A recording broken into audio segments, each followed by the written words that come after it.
all the lenses I've got for the Sony system mounted to the Sony a6700. Let's have a little shoot out today.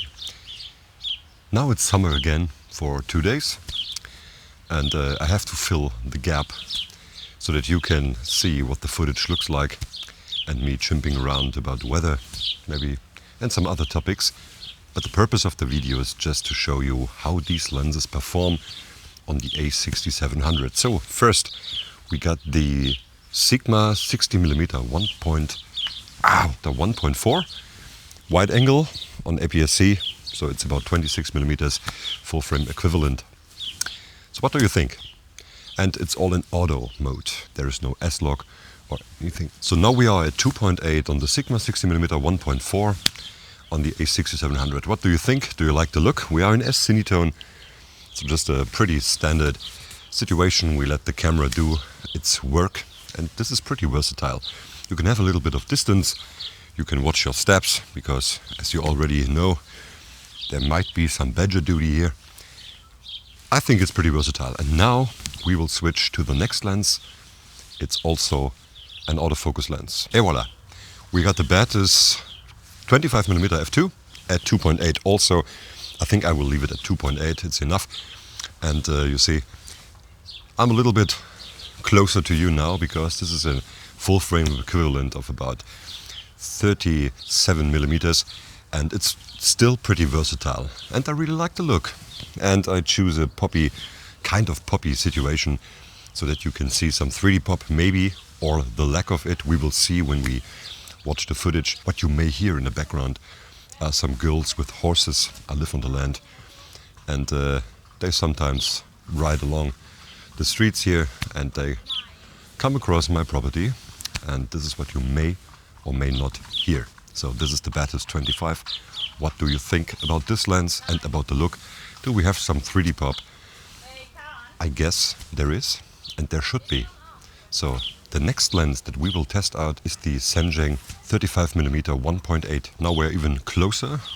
I will always step back a little so that the framing is almost identical. Daggy. So now we're on the Sanjang 35mm f1.8 at 2.8. Well, you see the distance is now about 4 to 5 meters, and yeah, it's still versatile, I think, even on the a6700. But you have to, well, you have to keep a distance, because if I come closer, as you can see, well, it still looks good. But for the pop effect, or for the effect of the image in general, you should keep a distance to the camera. And now you see what the Sanjang 35mm f1.8 looks like. I like this lens. I've never thought about these insects. There are so many of these little black bugs. We call them Gewitterfliegen, and it tickles everywhere. Well, nonetheless, we will not be distracted by that. Yes, we kinda are. Now we will switch to the 55mm 1.8, the king of pop. Not so much a king on the a6700, but still good. Let's see. Am I in the frame? Yes. So now I have a pretty good distance to the camera. It's about 7 meters or so. Thank God I got the Rode Wireless Me that turned me and my voice into a cricket in the evening, because it could not distinguish between the chirping of the crickets, or whatever it is called in English, and my voice. So I became a cricket. Maybe you have seen it in one of my last videos. So now this is the 55mm f1.8 at 2.8 on the Sony a6700. Well, good distance, should be some effect, and I'm pretty far away. I hope it's framed all right.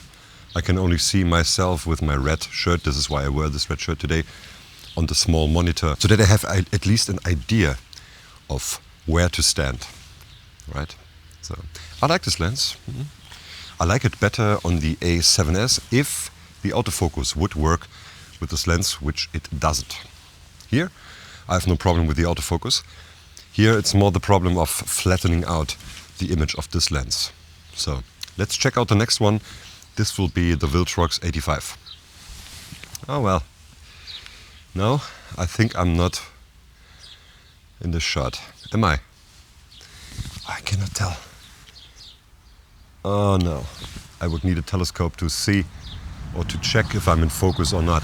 I will reposition myself, but the autofocus is good. It's fast and reliable, right? I tilted the camera up a little bit so that I might be in the frame.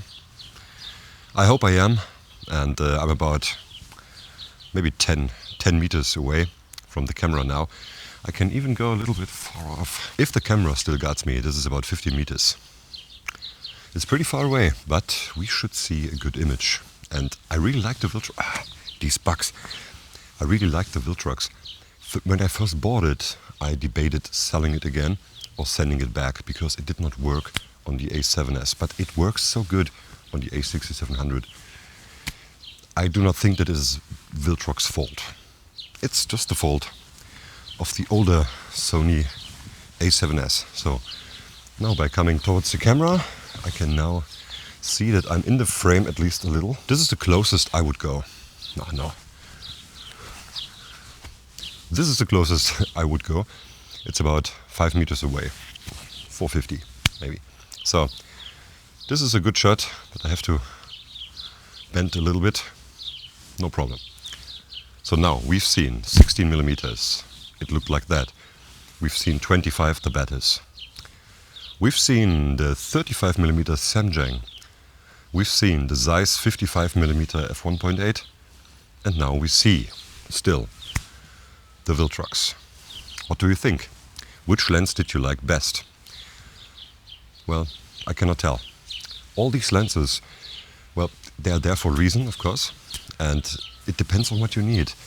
If you want to do some talking head style videos, Sigma 60mm on this camera, it's so fast, it's so good, you do not have to think about it. These bugs. And you do not need a specific effect. You just need to set your camera on, record, everything is on automatic, and you're good to go, right?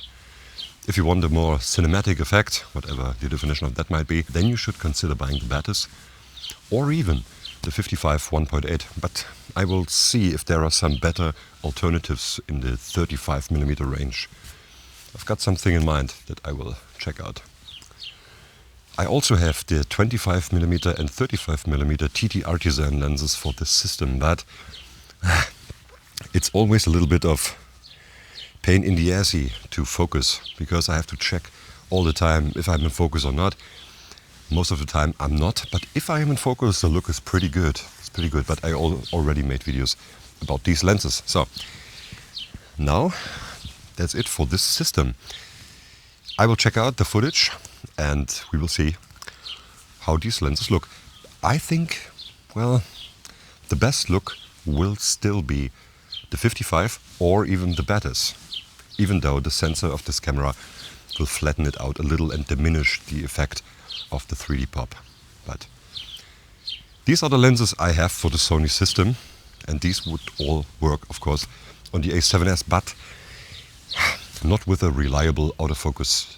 So they are best here. Of course, the 16mm 1.4 will not work. It will work on the Sony, but you have to get into APS-C mode because this is an APS-C lens. The best choice, in my opinion, is if you consider going full frame at one point in time, then you should consider buying full frame lenses for your APS-C system. Of course, and this is also something regarding 3D pop.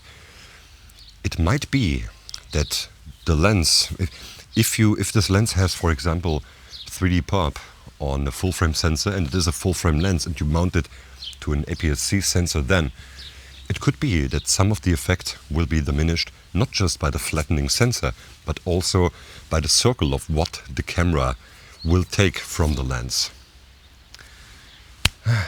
Yeah, we should check this out, but not now. That's it for this video. Let me know in the comments below which you liked best and see you in the next one.